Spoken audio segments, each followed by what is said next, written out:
King and his Green Wave are going to get the football first. John Wilson is deep with his Owen Parchman kick.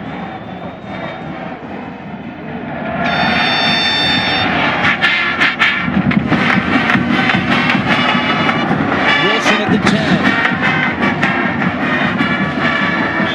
And he's out to the 17-yard line.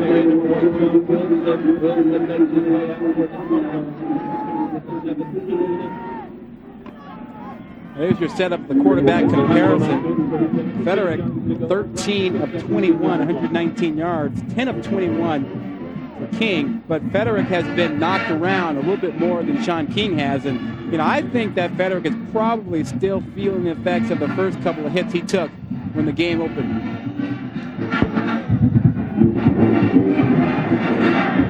King right to the end. P.J. Franklin outside and out of bounds. Right back down below to Holly Rowe. Guys, at halftime, I asked Tulane coach Chris Selfa what he thought of his team. This is the first time he's seen them play. He said he was thrilled with their enthusiasm. He thought he saw a lot of nice things on defense, and he wishes he had taken advantage of even more scoring opportunities in the first half.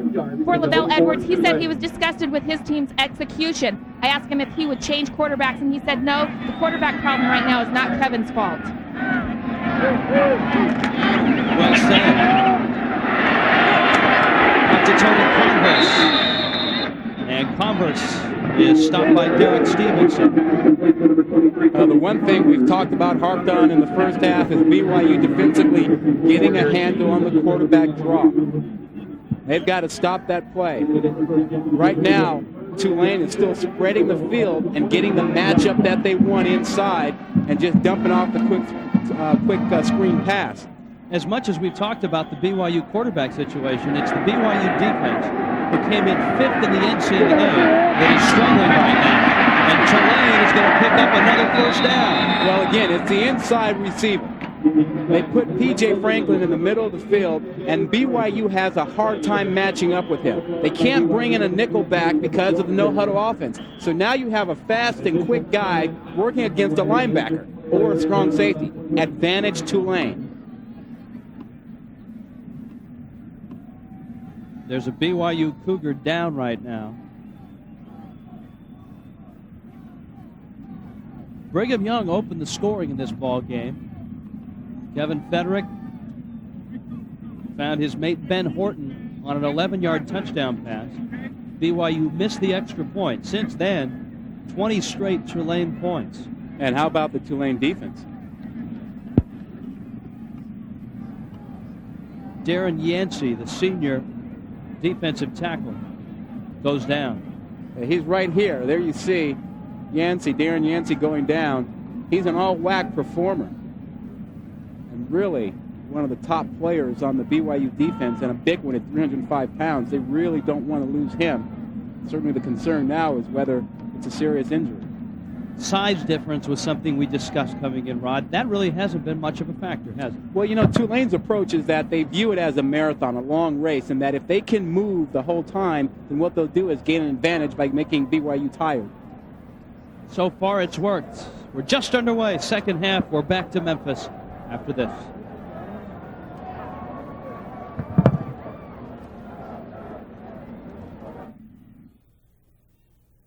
All right, we're with you. Hyperextended knee.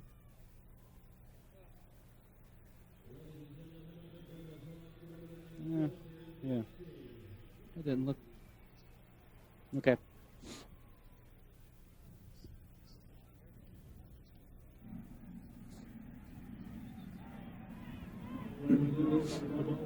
Are they a sponsor of ours? They get our packages to us? Oh, yeah, look, there's a commercial. Oh, they're starting to play, Sarge.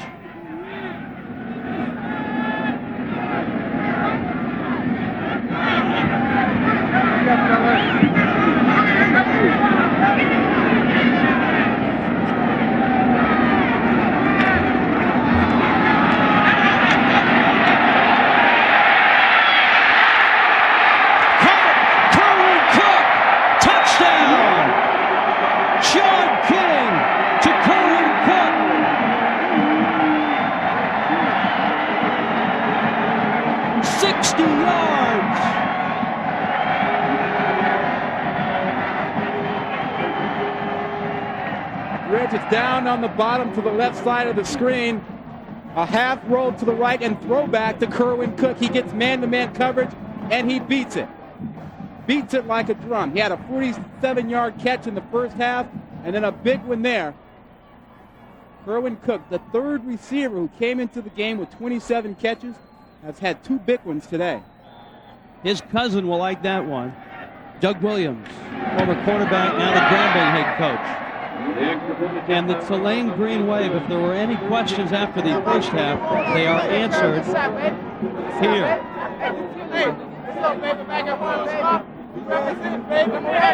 Another look. Well, here's the matchup down here. Inside, they messed it up right there, and Kerwin Cook, you see that they kind of ran together, almost rubbing them off. Cook gets to the outside. BYU got confused. That was Tyler Nelson, 13. It seemed to me there was some confusion because of the receivers coming towards each other. BYU defensively didn't know how to react to it.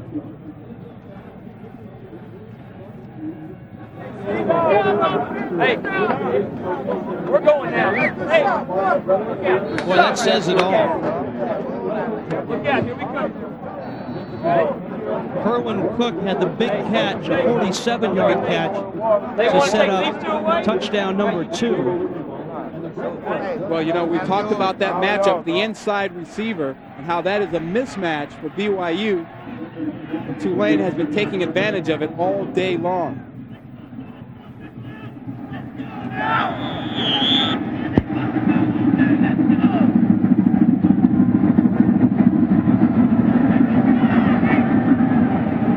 Brad Palazzo will kick.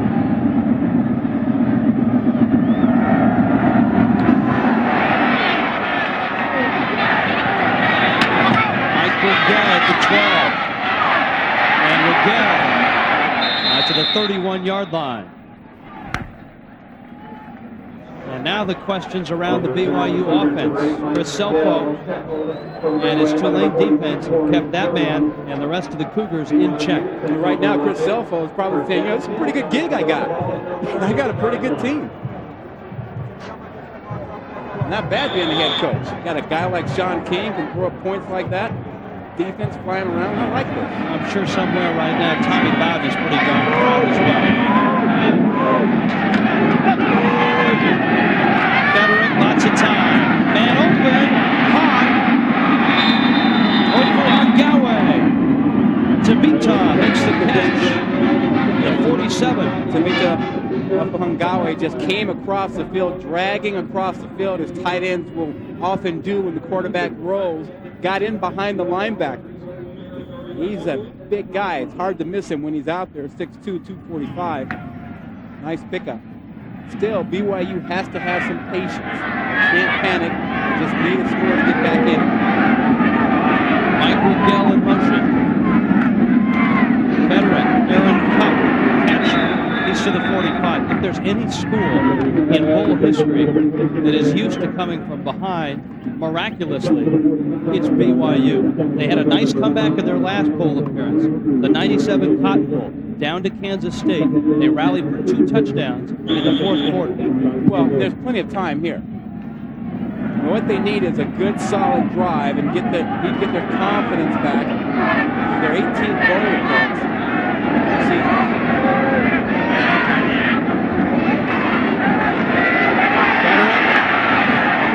Pressure, he got it away, and it's complete. Margin Hooks, who's been a forgotten man today, made the catch. Down below, Holly Rowe. Gentlemen, an update on defensive lineman for BYU, Darren Yancey. He rolled on his neck after that tackle. He said he was not unconscious, but he could not get up. He saw stars. He will be okay and come back into the game. Might have seen Sean King. Yeah, he saw a star. BYU with an interesting down now, 3rd down and 4. Yeah, they're almost in 2-down territory.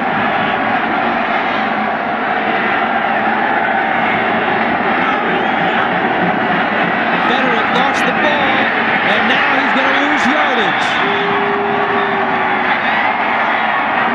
Greg Timmons. Yeah, Tulane just puts so much pressure on you. Rick Smith, defensive coordinator, just brings them from every angle. You see Kevin Rita's number 90 coming from the outside. but he's not the man who makes a tackle. It's Brett Timmons, number 9, from the other side. What pressure. That wiped out any thoughts of 4-down territory. John Wilson deep for Tulane.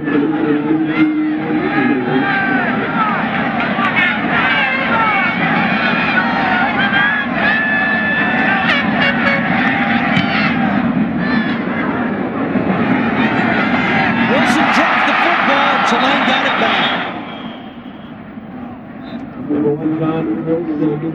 At the 17-yard line. And to have a 12-0 season, you got to have the bombs go your way. Michael Jordan recovers this one to keep the ball for Tulane.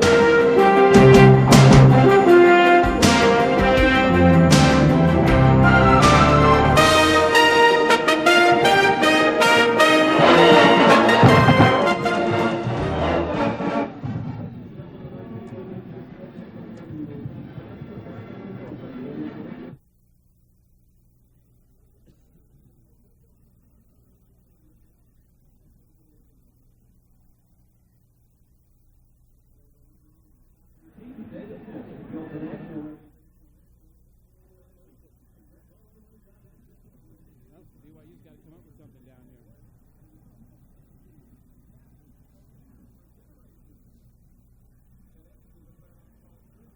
Let's shoot him.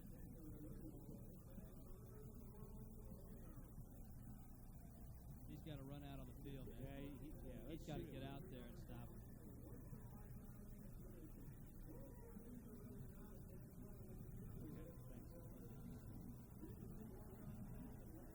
Hey, next drive, I'd like to tell the Drew Miller story. Hey, can you open my mic? Let me talk to Holly. Hey, Holly, Miller is the kid that's got the eye black that's around the guy signaling the plays in. Is that correct? Yes, that is accurate. Okay, He's in a jacket. Yeah, great. Okay. So next time Federick is out there, Sarge, let's tell that story.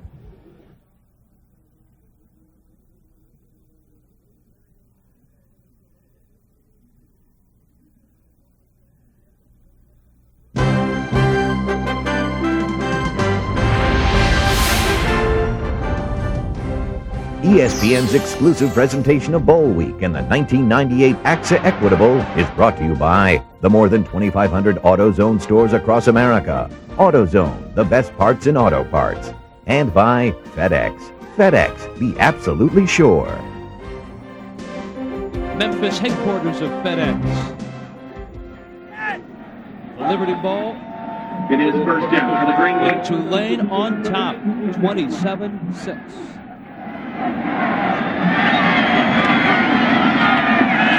Sean King once more. A wobbler. It's incomplete. P.J. Franklin. Well, they're still working that matchup, getting P.J. Franklin inside. This time, BYU countered by having Warcup come on that coverage. That's Rob Warcup, who is subbing for Hashi Robertson. And he gets the tough assignment of P.J. Franklin. His ball again underthrown. Sean King has been good today, but not perfect. Quick throw, complete. Yeah, yesterday, Cook. Rich Rodriguez, the offensive coordinator at Tulane, told us that Sean King is under instructions to get rid of the ball. If he doesn't get rid of it quickly, he's got to take it down and run. That's his orders. Look what he's done today. 15 of 27, 219 yards. He's rushed for 72 yards on 8 carries. And Rod, give credit to an undersized offensive line. We showed you the weight difference up front. The biggest offensive lineman for Tulane is 283 pounds. And they've been able to protect King most of the day. That looks like Kerwin Cook.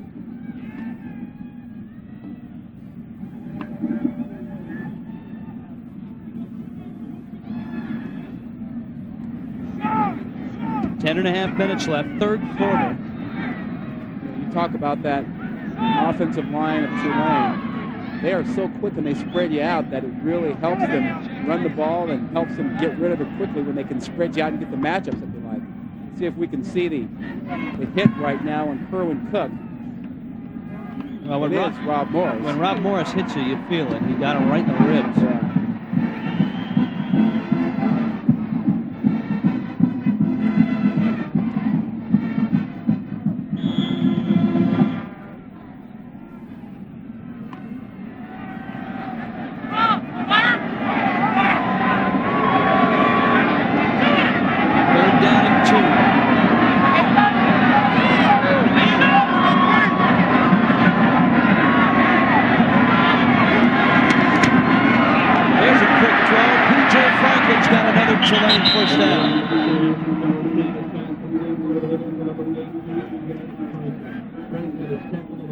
part of the problem is here's that inside receiver. And now watch this man here. He's going to leave him to come inside, and King realizes it right away. And what's he do? Bam! Hits him right there for the first down. Sean King is all over this thing. He sees the field very well.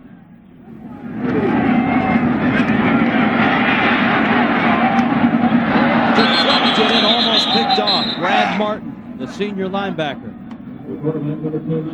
Second down and 10.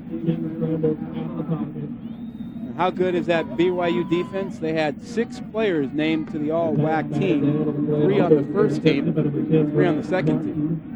And that backs up what you're talking about, 5th in the NCAA defensively. But today, the offense of Tulane's been better than the defense of BYU. Supposedly good defense always stops good offense. That has not been the case this afternoon. Caught by Jawan Dawson. He's got another first down. Sean King has thrown the deep ball. He's thrown the short ball. Yeah, he's like a pitcher out there that has 3 or 4 pitches he can use. And he can throw the fastball, curveball, come back with a split finger, change up, and keep you off balance. When you play zone, he throws bullets in front of you. When you play man coverage and get up on a receiver, he takes you deep. And when you cover that, he tucks the ball down and runs for a first down.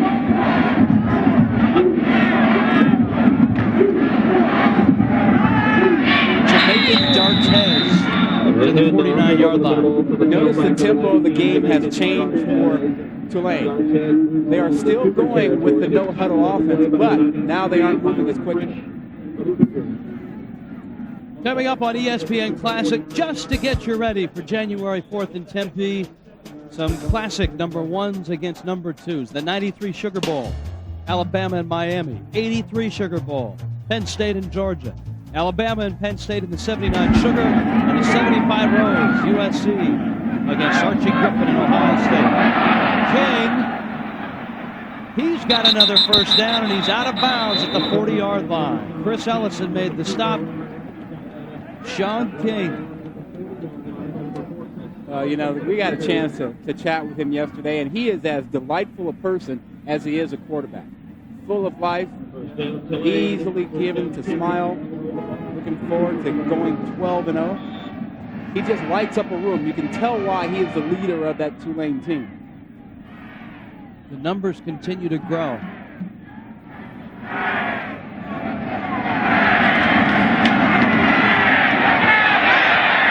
Franklin, a gain of about 8. Same play that we saw earlier in the drive. They put 3 receivers to one side, and if they see the zone, Franklin just stops and they throw the ball right in front of the defender. If they go man-to-man, they go deep. Right now, you see Franklin just finding that soft spot right in front of Rob Morris, picking up another first down.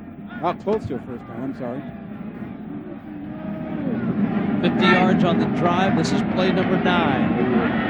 On second and short. Dartez breaks loose. Goes down. First down, Tulane. And a great job of taking the run back where the blitz came from. BYU blitzed off the right side that time, and they ran the ball back inside of it. Pressure will come from there. Here comes Martin once again. Where do they take it? Right back where he used to be. That's what you do. You take it back to where the place was vacated. Making Dartez with a nice run. The 10th play of the drive. Dartez again, down to the 12.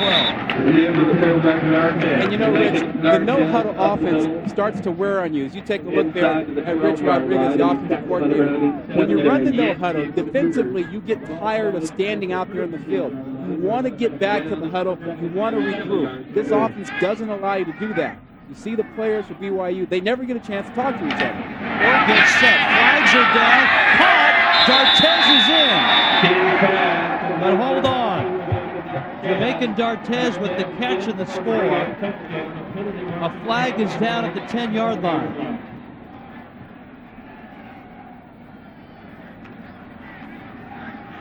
BYU may have had too many men on the field. That's a touchdown. And that man, Sean King, is rolling it up right now on Brigham Young.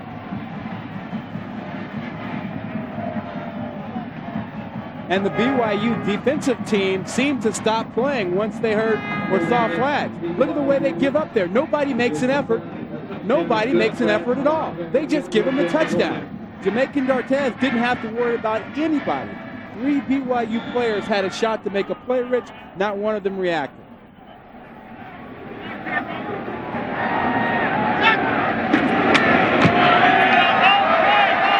Brad Palazzo with the point. This is a real stunner. Not that Tulane is on top, but right now they are dominating BYU. 34-6 Tulane.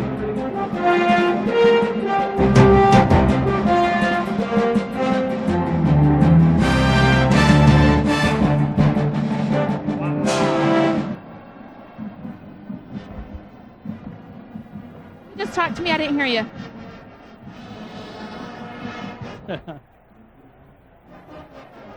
How about Sean King's parents? Okay.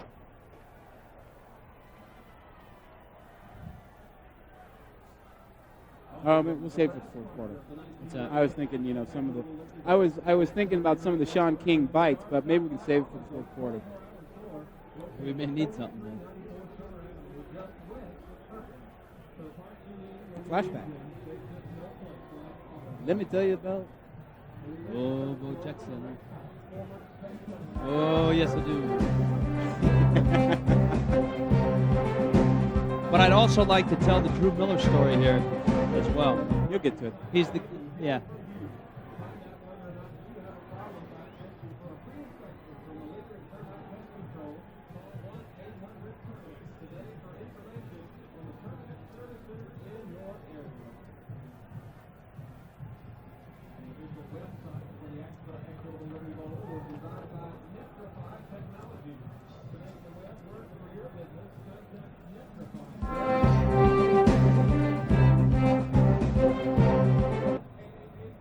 Oh, here's a look at the old Liberty Bowl from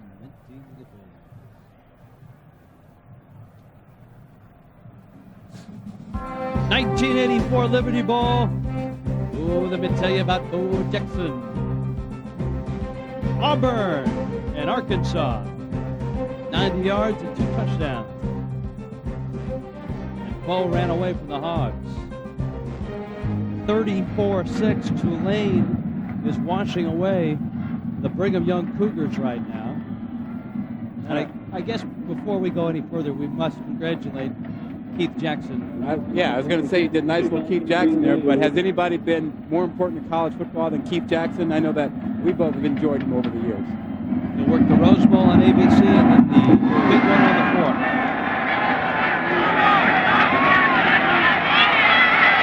Mike Rigel with some space. And Rigel is out to the 45-yard line. Speaking of that Fiesta Bowl, the Tostitos Fiesta Bowl, Monday, 8 Eastern, 5 Pacific, number 1 Tennessee, number 2 Florida State. And the folks wearing green here want to know how come they can't play in that game. The Green Wave of Tulane is headed towards a 12-0 season. Yeah, they're going to finish in the top 10. They're going to move a little bit higher after their performance here today.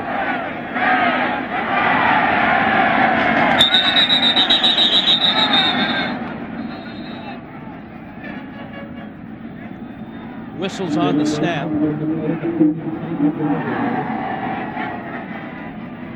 Procedure against BYU. I'll tell you one thing this game will do, Rod. It'll be a nice shot in the arm to Conference USA. Very much so. Generally speaking, Conference USA doesn't get the kind of recognition or respect as other conferences do, but to have Tulane come in and play this well against a very good BYU team will send a strong message across the country.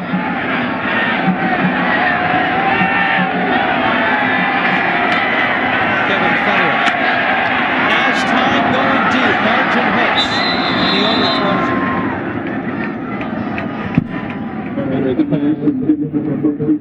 And it's second down and 15. Rich, we've heard so much about the Tulane offense. What about the Tulane defense? They've done a tremendous job here today. And of course, BYU is without Ronnie Jenkins, but this defense has been special. And Rick Smith, defensive coordinator, has just done a great job. You saw that man just walk out of the frame. That's a backup quarterback, Drew Miller. If you're thinking about a quarterback change, BYU is in a difficult situation. Ball goes long. Federick, good as he throws, and it's incomplete. And Federick is down. Cedric Clemens came up and hit him. Yeah, well, you might get your backup quarterback in the ball game if this continues. I mean, Federick just takes a big shot here. This is the second time that he was hit that hard today. Drew Miller is a sophomore. He is transferring out of Brigham Young after this season. In fact, Lavelle Edwards asked him to stay for this game to be the backup quarterback. Yeah, he played a lot for them last season and got some time this year. I'm not sure we'll see him today. Federick fumbles, got it back. But Tulane again, Brett Timmons and Cedric Clemens. This is not Federick's fault. There's just too much pressure coming.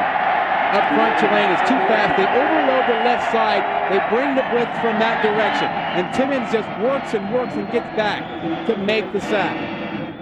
And that speed against the tackles of BYU is advantage for Tulane.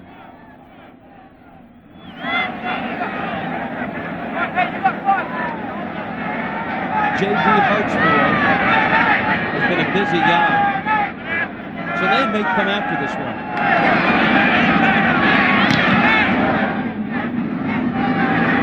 John Wilson. Flags are down. Another flag is down. And Wilson is out of bounds. There was at least one block in the back that I saw, and perhaps another one to the far side, but there was clearly one right in front of Wilson.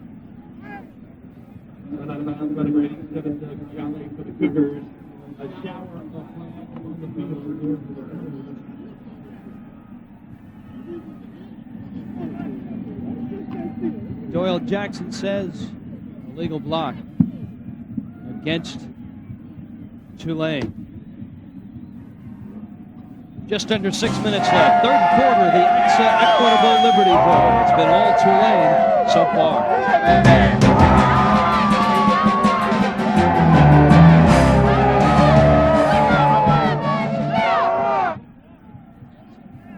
You just missed your flight. No, it's 3:55. 3:55? Oh, absolutely. We move ahead. We move ahead. We move ahead to further action. You guys love Sean King, and then okay, so all right? Okay, all right. What's that? 3:55. I'm dead. Yeah.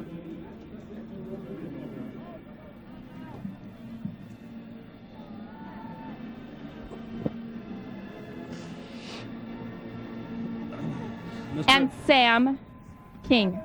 Mr. and Mrs. Presley. Mama. Mama. Hey, can I get my coordinator at some point? I love your mama. What? I'm trying to get Rick Smith in here. I can't get him in. Is he on the? He's on the field.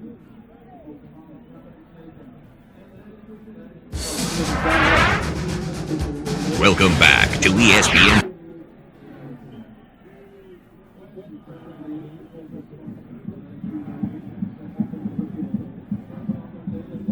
Happy, extra fun time.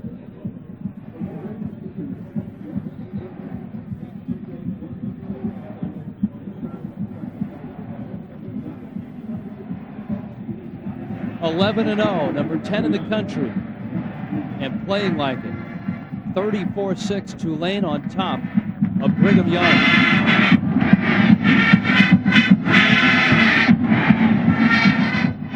This is a Tulane program that was brought from obscurity by Tommy Bowden to 7-4 last year, 11-0 this year. And in both halves, they have moved the football impressively.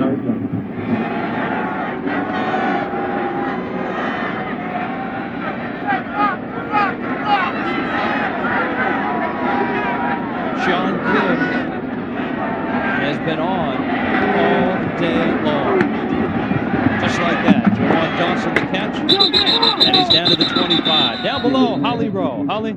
Gentlemen, I'm here with some very proud folks, Mr. King, and you told me that you thought your son would handle this whole controversy and this whole situation that's happened to Tulane this year with a lot of maturity and poise. Yes, Sean has always demonstrated a lot of maturity, a high level of maturity. He's just a level-headed person. He knows how to deal with controversy, so he's just done very well throughout this whole situation.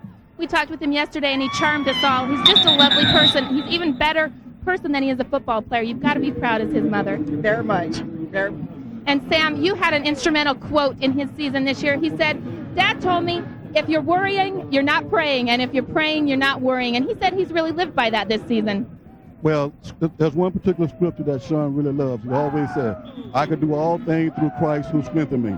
And if he really believes in that, there's no need to worry. If he believes his divine Father to do all things for him, then there's no need to worry. Well, he's got a lot of poise and maturity, and fans around here think that the King is alive in Memphis today. Guys? Well put. We're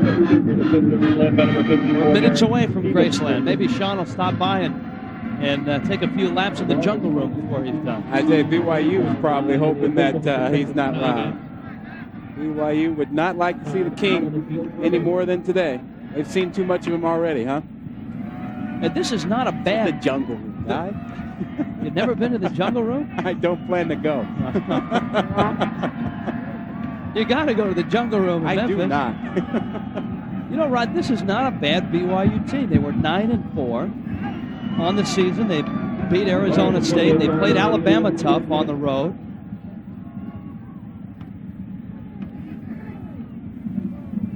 The Bell Edwards team has come into this one. It's not a bad team. They're 7-12-1 in bowl games under Bell Edwards, but it is a young team offensively. It's very young in offense.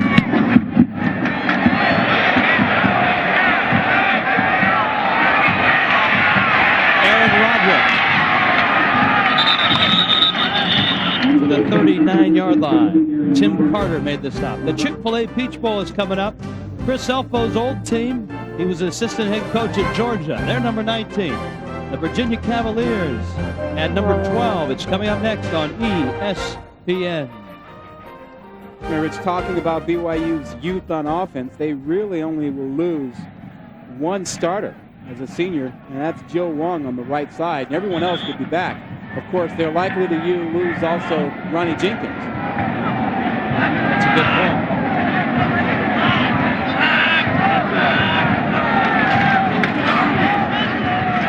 Mahe out to the 42. I'll put it to you now.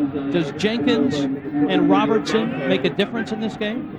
Well, I think they make a difference. I don't know that they make a huge difference in the outcome here, because it seems to me Tulane is a better football team. I mean, Tulane can throw the ball. I think Robertson would have helped more on a defensive standpoint, but I don't think it would have made that much of a difference. Ronnie Jenkins, I worry about what's going to happen to him now. Rumor has it that he's leaning towards going to the NFL. I'm not sure that's the best thing for him right now, but he may not have another choice. Federick under pressure. Sitake.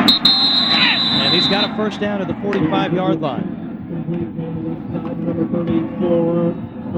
Kevin Federick, the junior. And just to recap, Ronnie Jenkins and Asheer Robertson both were suspended from this ball game because of violating the honor code at BYU. And Jenkins' second offense has been expelled from school. He is appealing.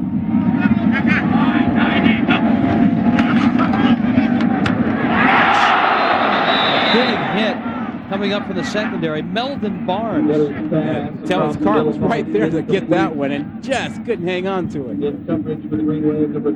After Michael Jordan picked one off and ran it back for a touchdown, you know the other defensive backs like Tellis Carr are looking to get a shot. And this is where you start thinking about the quarterback putting them up so you can pick one off if you're a defensive back. Tellis Carr had a shot there and missed it.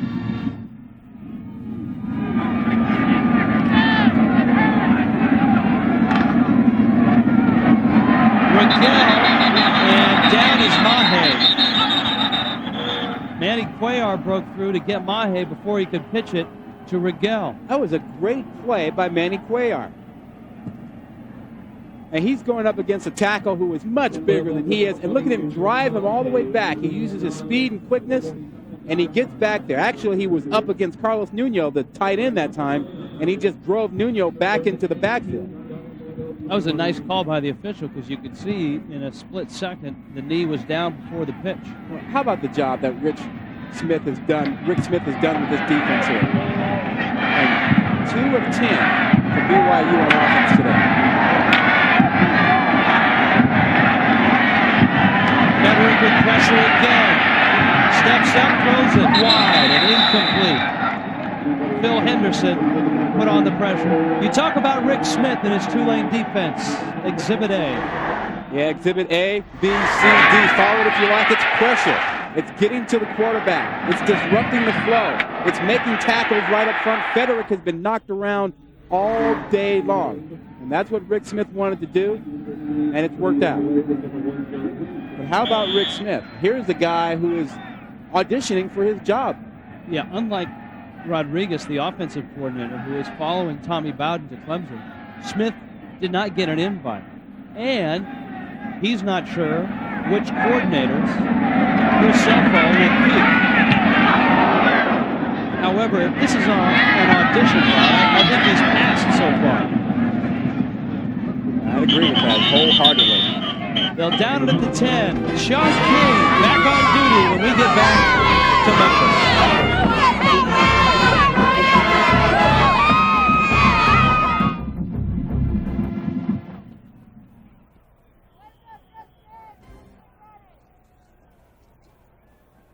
Coming up next.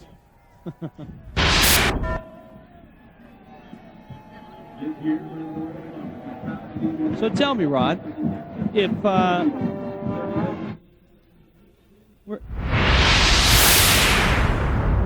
that Smith, Rod? Yeah, that's him right there. There he is.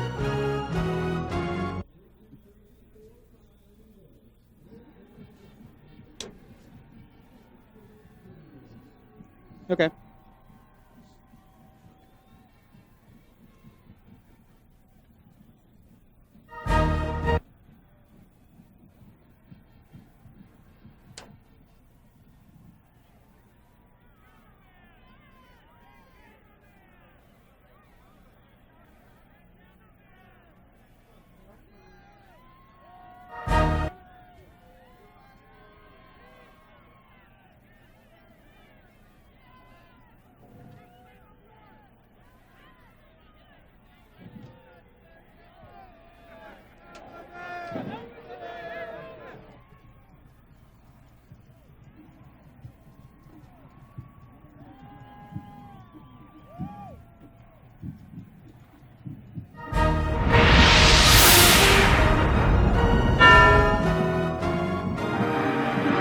Equitable Liberty Bowl, Memphis, Tennessee.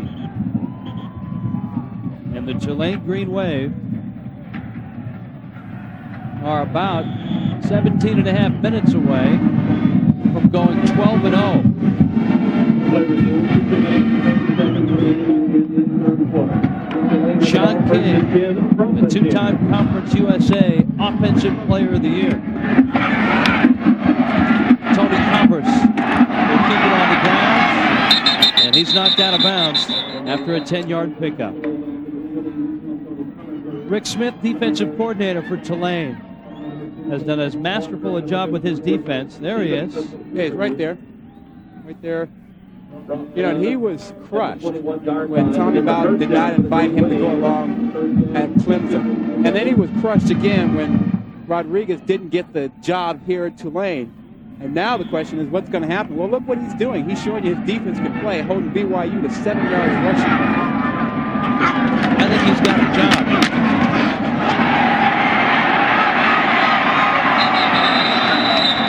Out to the 42-yard line, Tony Converse. 18 yards on that pickup. We talked about Rick Smith being crushed. Well, Rich Rodriguez was devastated when he didn't get the head coaching job at Tulane, and he says that he's going to prove them wrong at some point, and they should have made him the head coach at Tulane. King after the 45, which makes it all the more unique that Sean King begged him to stay for this football game. Rodriguez was not going to stay. He was going to go with Bowden to Clemson, and he will eventually get there. But King came to him and said, look, we need you. Please stay for our sake. It's worked out pretty well today for Sean King. 262 yards passing, almost 100 rushing. What a huge day for him. But, you know, you can't say enough about the class and the professionalism of the Tulane coaching staff. Those assistants who stayed here to work with the players and get them through this bowl game and finish off a perfect season, you just have to take your hat off to them. The coaches that are leaving, the coaches that are staying, you're right, Rod. Somehow they all pulled together in the same direction, and they got it done. There's Rich Rodriguez. And, you know, you have to remember that while they're doing this, they're planning their lives. A new coaching job, dealing with their families, dealing with emotional players, but they've gotten it done.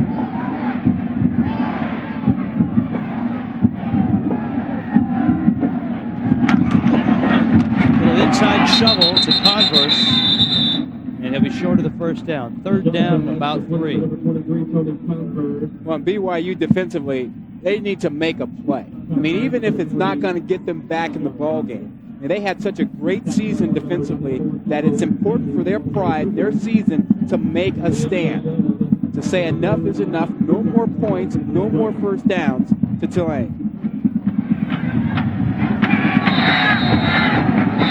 And the no huddle is struck again. BYU calls a timeout. They did not have the right package on the field. You know, the no huddle is so effective, you wonder why more teams don't do it. Well, you have to be in shape. You got to have a guy like Sean King. Yeah, it's not easy to do. Following Tulane through the polls, the Coaches USA Today ESPN poll, end of the first month, 25th. They rose to 14th at the beginning of November, and then December 6th, 10th. And I would expect, Rod, that they may puncture that number 10 mark. I'd vote for them to be inside that number 10, and I bet that our folks at Game Day would agree with that, moving Tulane up into the top 10, higher than that 10th spot. And I would expect that when Tulane gets back to New Orleans and they have that parade, that Lee Corso may be the grand marshal of that thing, because he's been leading that parade all year long. Well, what kind of a hat would Lee Corso wear in that parade? That's right. I don't think he'd wear that. We got to find a green wave hat for Corso to wear.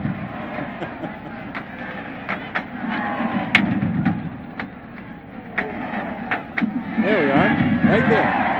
Lee Corso kicks Tulane. They don't understand, though. They have to send him a hat. Make one for him. I don't think you're going to find one around Tempe right now. Though I'll bet some runner is being sent right now.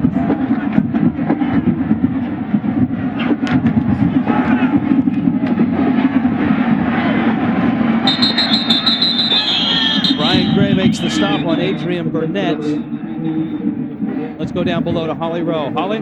Guys, you're talking about the top 25. Well, this year USA Today did a fun thing. They rearranged the top 25 according to their SAT scores. And guess who was number 1? Tulane. Chris Selfo said it's his goal to be an academic institution. He's very proud of that tradition, and he said that is his number 1 goal, to retain that standing. And I think, Holly, when Roy Kramer adjusts the Bowl Championship Series formula, the SAT scores will be figured into it next year. And you said it with a straight face. I did say it. Maybe they could fix graduation rate, SAT. Maybe throw out the Seattle Times, bring in that. I don't know. I got a feeling you won't have a lot of coaches jumping on that bandwagon.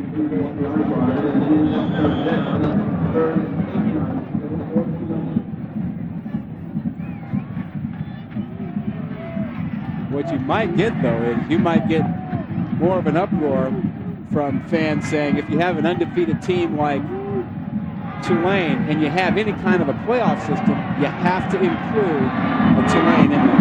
And you know what? At number 10 in the country, if it's a 16-team playoff, they would be included.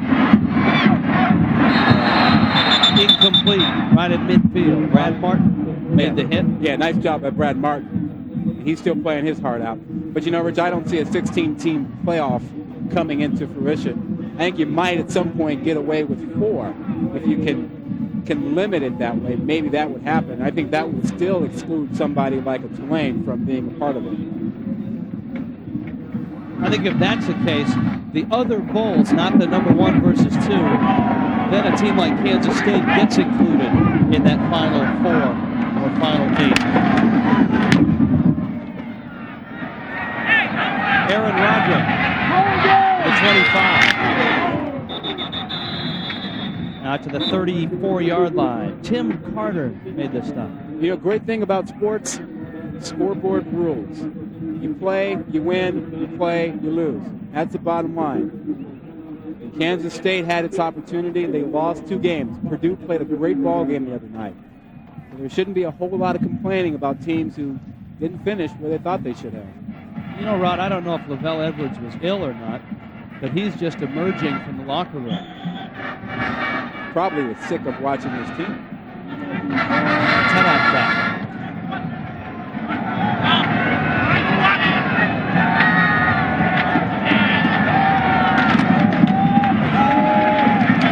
Federick's throw. Drops. Aaron Cupp could not hold it. And that won't make Lavelle Edwards feel any better. We're done with 3. The green wave is rolling 34-6.